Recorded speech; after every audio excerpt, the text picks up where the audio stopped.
আচ্ছা, মোগলাই তো আমরা কম বেশি সবাই চিনি। আর মোগলাই কম বেশি সবাই কিন্তু বানাতে পারি। তবে আমরা যদি একটু ইউনিকভাবে, একটু নতুনভাবে একই রেসিপিকে একটু ভ্যারিয়েশন নিয়ে আসতে পারি, তাহলে কিন্তু ব্যাপারটা মন্দ হয় না। রেগুলার মোগলাই থেকে বেরিয়ে এসে যদি মোগলাইটাকে একটু নতুনত্ব আনতে পারি, তাহলে ব্যাপারটা মন্দ হয় না, তাই না ভিউয়ার্স? আমি কিন্তু আমার ভিউয়ার্সদের জন্য সেই কথা চিন্তা করে আমি আজকে নতুনভাবে মোগলাই রেসিপি শেয়ার করতে এসেছি। জানি না ইউটিউব পেজে এ পর্যন্ত কেউ এভাবে মোগলাই রেসিপি শেয়ার করেছে কিনা। আসসালামু আলাইকুম, সহজ রান্নাবান্না থেকে সকলকে জানাই স্বাগতম। তাহলে আর দেরি কেন, চলুন আমরা মোগলাই রেসিপিটা দেখে আসি। এখানে আমি ময়দা নিয়ে নিয়েছি 2 কাপ। এবারে আমি স্বাদ মতন লবণ দিয়ে নিচ্ছি। আমরা যেরকম রুটির মাখার সময় লবণ দিই সেই অনুযায়ী। এবারে আমি 2 কাপের জন্য 4 টেবিল চামচ রান্না করা সাদা তেল দিয়ে দিচ্ছি। এবারে ভালো করে এটাকে মেখে নিচ্ছি, ভালো করে মিক্সড করে নিচ্ছি। মানে শুকনো উপকরণের সাথে আমরা তেলটা ভালো করে এবারে আমি নর্মাল টেম্পারেচারে পানি দিয়ে নিচ্ছি। নর্মাল টেম্পারেচারে পানিটা দিয়ে আস্তে আস্তে দিয়ে মাখবো। একেবারে ধুপ করে পানি দিবেন না, তাতে করে আপনার ময়ানটা কিন্তু নরম হয়ে যেতে পারে। আর আমার ভিউয়ার্সদের সাথে আমার ভিউয়ার্সরা জানে যে আমি সবসময় কিন্তু সহজভাবে কিন্তু রেসিপিগুলো উপস্থাপন করার চেষ্টা করি, কারণ সহজ রান্নাবান্না মানে সহজ কিছু। এবারে রেস্টে রেখে দিয়েছি 20 মিনিটের জন্য। এবারে আমার মূল উপকরণে চলে এসেছি। এখানে পেঁয়াজের কালি কেটে নিয়েছি।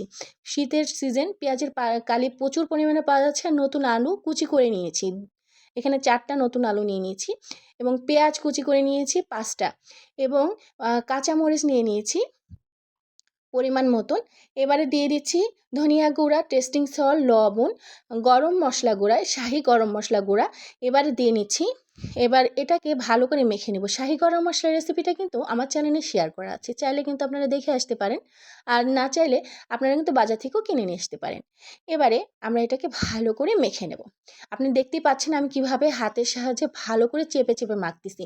এতে করে আমার আলুটা কিন্তু নরম হয়ে যাবে। এখানে আমি ডিম নিয়ে নিচ্ছি 2টা ডিম নিয়ে নিব। আর এটা কিন্তু শীতের সিজনে খেতে কিন্তু অনেক বেশি মজা লাগবে নতুন আলু দিয়ে। অবশ্যই বাড়িতে ট্রাই করবেন। আমার মোগলাইটা কিন্তু আজকের রেসিপিটির নাম কিন্তু আমি আপনাদের সাথে এখনও শেয়ার করিনি। আজকের রেসিপিটির নাম হলো কিমা মোগলাই, তবে একটু অন্যরকম করে। কিমা মোগলাই অনেকেই তো অনেকভাবে শেয়ার করেছে। আর এখানে আমি কিমা দিয়ে নিচ্ছি আগে থেকে রান্না করা কিমাটা। এই কিমাটা কিন্তু রান্নাটা আমার অন্য একটা রেসিপিতে শেয়ার করা আছে, চাইলে কিমা রান্নাটা দেখে আসতে পারেন কাচিউটির রেসিপিতে। এবারে চলুন, এখন আমরা এটাকে এবারে যে আটাটা রেস্টে রেখেছিলাম সেটাকে আমরা নিয়ে এটাকে এভাবে রুটির মতো করে বেলে নেব, পাতলা রুটির মতো করে। দেখতেই পাচ্ছেন যে আমার ফিরিটা থেকে একটু বড় করে আমি বেলে নিয়েছি। আপনাদের যদি বড় স্পেস থাকে আরও বড় করে বেলে নেবেন। এতে করে আপনার মোগলাই পরোটা কিন্তু আরও বেশি টেস্টি, আরও বেশি মজা, আরও বেশি পাতলা করে তৈরি করে নিতে পারেন। আরও শেপটা কিন্তু আরও সুন্দর হবে।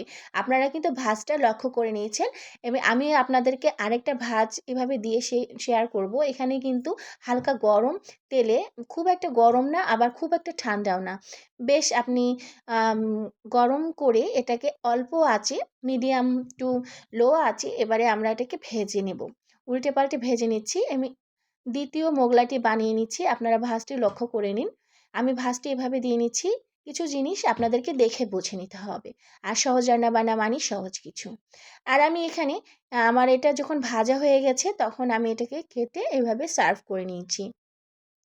ওই যে প্রথমে আপনাদের সাথে গল্প করতে করতে কাটতে কাটতে গল্প করলাম না, তখন আমি কিন্তু কেটে নিয়েছিলাম। কাটাটা কিন্তু তখন আপনারা দেখেছেন। এখানে কিছু বিট লবণ ছিটিয়ে শসা কুচি নিয়ে এবং টমেটো সসের সাথে সার্ভ করে নিচ্ছি। টমেটো সসের রেসিপিটা কিন্তু আমার চ্যানেলে আছে, আপনারা চাইলে দেখে আসতে পারেন।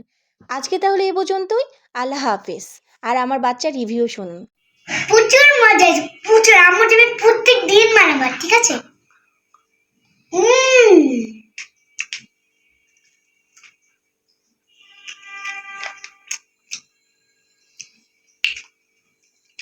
নিশ্চয়ই আর কোনো কিছু বলার অবকাশ নেই। আল্লাহ হাফেজ।